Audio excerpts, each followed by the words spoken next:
안녕하십니까. 매일 눈으로 세상의 흐름 읽어드리는 와이타임스 정세 분석의 주부길입니다. 미국, 일본, 호주, 인도 이렇게 4개 나라 안보 협의체인 쿼드 정상들이 24일 사실상 중국 해군 활동을 억제하기 위해서 중국의 해상 활동에 대한 실시간 감시 체계를 도입하기로 했습니다. 그래서 주목을 끌고 있습니다.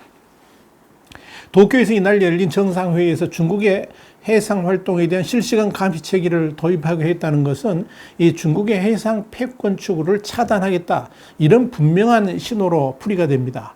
이 쿼드 정상들은 이와 함께 중국을 겨냥해서 동중국해와 남중국해에서 일방적인 힘에 의한 현상 변경 시도를 용납할 수 없다, 그러면서 이 분쟁 지역의 군사화, 해안 경비함들과 해양 민병대의 위험한 활동을 강하게 반대한다, 이런 공동 성명도 채택을 했습니다. 이 쿼드 정상들은 또 불법 조업을 추적하는 내용의 인도태평양 해양 영역 인식 파트너십, 이 IPMDA라고 그러는데 이것도 역시 선언을 했습니다. 여러분, 이 쿼드 정상들의 이번 해상 포위망 구축은 그동안 사실상 중국 마음대로 휘젓고 다니던 이 남중국해하고 동중국해에 대해서 쿼드 4개 나라가 공동으로 제어를 하겠다, 이런 선언이기 때문에 앞으로의 중국과의 충돌은 불가피해 보입니다. 중국은 이 남중국해와 동중국해에서 일방적으로 구단선을 자신들의 영해라고 주장하면서 그 해역 내의 일부 섬들의 해상 군협을 구축은 물론이고 심지어 군사시설까지 일방적으로 설치를 했죠. 그러면서 이 주변국들하고 심각한 분쟁을 만들어 왔습니다. 또한 이 해양 민병대 같은 이런 집단 조직과 군집을 이룬 선박들이 싹쓸이 조업을, 우리 서해에서도 그렇게 하죠. 이 싹쓸이 조업을 하는 등의 불법도 수시로 일삼았습니다.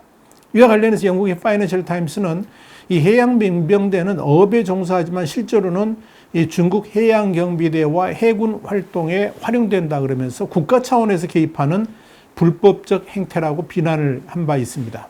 이번 쿼드 정상들은 이런 중국의 해양 활동 형태를 앞으로 촘촘히 감시하면서 중국의 불법에 대해 초기부터 강력하게 대응하기로 합의했다는 겁니다. 그런 측면에서 아주 중요한 의미를 갖습니다. 이건 대만 해협과 센카쿠 열도, 중국명으로는 나오이다오라고 그러죠. 여기 동중국해하고 여기서부터 시작해가지고 중국과 동남아시아 국가들이 이 영유권 분쟁 중인 남중국해를 포함해서 이 태평양 같은 중국 주변 바다에서 중국의 일탈을 엄격하게 감시하는 포위망을 구축하겠다는 것이어서 이 앞으로의 쿼드 4국의 연합체제 활동이 기대가 되는 겁니다. 특히 중국은 그동안에 공식 군사 조직이 아니라 준해군 부대인 해양 민병대를 활용한 회색 전술을 써왔습니다. 그래가지고 이 군사적 충돌을 피해왔는데 이 쿼드 4국은 이들의 활동에 대해서도 강력한 억제책을 펼치겠다, 이렇게 선언을 한 겁니다. 이번 공동성명에서 중국이 해상 영유권 분쟁 지역에 파견하는 해양 경비함과 준해군 부대인 해양 민병대 활동을 강하게 반대한다라고 밝힌 대목이 바로 그겁니다. 이건 푸른 제복을 입어서 리틀 블루맨이라고 불리는 이런 해양 민병대가 사실상 중국 해군의 산하 조직이죠. 그러면서 이 중국의 동중국해 그리고 남중국해의 해상 장악의 선봉대 역할을 하고 있고요. 이 남중국해 같은 영유권 분쟁 지역에 해양 민병대를 불법 조업 선박들하고 함께 투입해가지고 다른 국가들의 해역 진입을 막는 그런 전술을 펴고 있다는 것을 이 쿼드 4국이 다 인식하고 있다는 의미겠습니다. 이를 위해서 이 쿼드 4국은 인공위성 기반 실시간 해양 추적 시스템을 구축할 예정입니다. 그리고 위성 기술이라든지 무선 주파수 같은 기술을 이용해가지고 인도양, 태평양 등에서 불법 조업을 실시간 감시하는 추적 시스템을 만들게 됩니다. 이건 이 자동 선박 식별 장치, 그러니까 AIS를 끄고 이동하는 중국 선박의 불법 조업은 물론이고 중국 해군 활동을 돕는 해양 민병대 활동을 실시간으로 감시하려고 하는 목적도 갖고 있습니다. 또한 남중국해에서는 싱가포르, 인도양에서는 인도, 남태평양에서는 솔로몬 제도와 마누아투에 설치된 거점 기지를 통해서 위성 기반 해양 추적 시스템을 구축할 것으로 보입니다. 여기에 대해서 바이든 행정부 고위 관계자는 이 동남아시아와 태평양, 또 남아시아 지역 해안과 각국의 배타적 경제 수역에서 무슨 일이 일어나는지 알 수 있는 역량을 갖추게 될 것이다. 이렇게 말을 했습니다.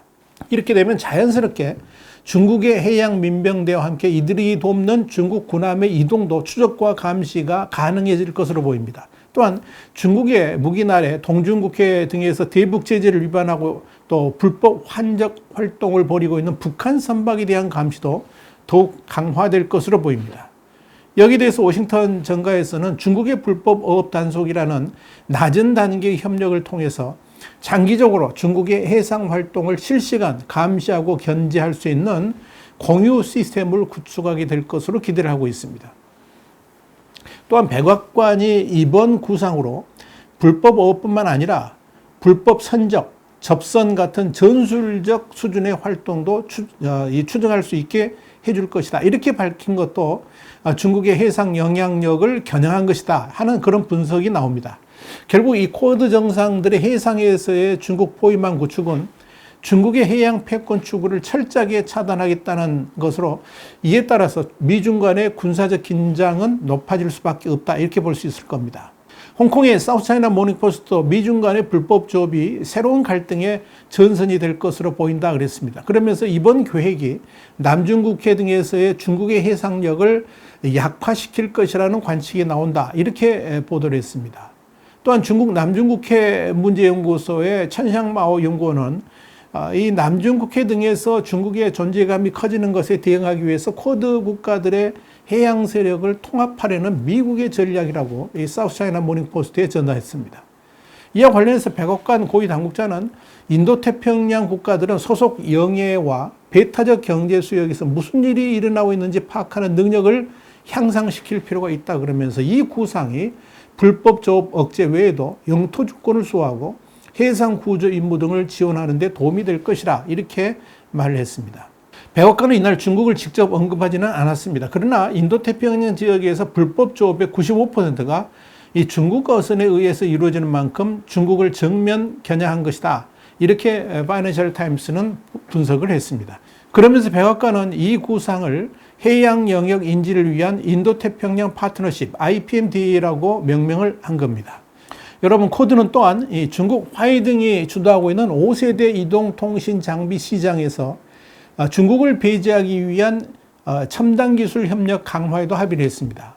핵심 기술 공급망에 대한 공동 원칙을 발표하면서 이 5세대 이동통신 공급업체 다양화는 물론이고 중국이 장악한 통신 장비에 의존하지 않도록 무선 접속망을 개방형으로 바꾸는 오픈랜을 위한 협력에 나서기로 한 겁니다. 이렇게 되면 인도태평양 경제 프레임워크, 그러니까 IPEF 출범에 이어서 쿼드 정상회의를 통해서 중국에 대한 무역, 기술, 해상 안보 등에 대한 전방위 견제 체제를 구축했다, 이렇게 보시면 되겠습니다. 자, 그렇다면 이렇게 철저한 대중국 견제에 나서는 이유는 뭘까요? 이날 쿼드 정상회의에서 조 바이든 미국 대통령은 이 러시아의 우크라이나 침공을 거론하면서 세계가 전환적 순간을 맞았다 그랬습니다. 그러면서 우리는 어둠의 시간들을 헤쳐나가고 있다, 이렇게 말한 겁니다. 바이든 대통령이 이어서 민주주의 대 권위주의 구도인 우크라이나 전쟁은 유럽만의 이슈가 아니라 세계의 문제라 그러면서 우리는 민주주의라는 공통의 가치관과 비전을 위해서 이 자리에 섰다, 이렇게 강조를 했습니다. 바이든 대통령 또 이 쿼드는 전제주의에 대항해서 어떻게 민주주의를 실현해 나갈 것인가에 대해 논의하는 모임이다, 이렇게 정의를 했습니다. 기시다 후미오 일본 총리도 이 우크라이나 전쟁과 같은 일이 인도태평양에서 일어나서는 안 된다 그러면서 중국의 동중국해, 남중국해의 일방적인 현상 변경 시도에 대한 심각한 우려를 공유했다, 이렇게 말을 했습니다. 기시다 총리는 이어서 힘에 의한 일방적인 현상 변경은 어떤 지역에서도 특히 인도태평양 지역에서 용인돼서는 안 된다라고 강조를 했습니다. 이 같은 내용은 공동성명에서도 명확하게 드러났습니다. 공동성명은 러시아의 우크라이나 침공에 대해서 우크라이나에서의 분쟁 및 진행 중인 비극적인 인도적 위기에 대한 각자의 대응에 대해 논의했다 그러면서 우리는 국제 질서의 중심은 유엔 헌장을 포함한 국제법 및 모든 국가의 주권과 영토의 일체성에 있음을 명확히 강조했다, 이런 내용이 들어가 있습니다. 러시아의 우크라이나 침공은 국제 질서를 훼손하는 행위라고 지적하는 취지입니다만 인도의 입장을 고려해가지고 러시아라는 국가 이름을 직접 거명하면서 비판하지는 않았습니다. 인도는 러시아하고 우호 관계를 유지하고 있죠. 결국 중국과 러시아하고 쿼드 국가들을 독재 대 민주주의 구도로 만들어서 진영 간 대결 전선을 명확하게 한 겁니다. 쿼드의 대중국 견제 내용이 발표되니까 중국도 24일 왕이 외교부장이 26일부터 6월 4일까지 솔로몬 제도와 바누아투, 키리바시, 사모아, 피지, 통가, 파푸아뉴기니, 동티모르 같은 남태평양 8개 나라를 방문한다라고 전격 발표를 했습니다. 피지 방문 중에는 제2차 중국 태평양 도서국 외교장관 회의도 주재를 합니다. 왕이 부장이 이들 지역을 방문하는 것은 쿼드가 솔로몬 제도하고 바누아투를 중국 선박 감시 거점 기지로 삼은 것에 대해서 맞대응에 나선 것으로 보입니다. 중국은 지난 4월 19일 솔로몬 제도에 군함을 파견할 수 있는 안보 협정을 맺었습니다.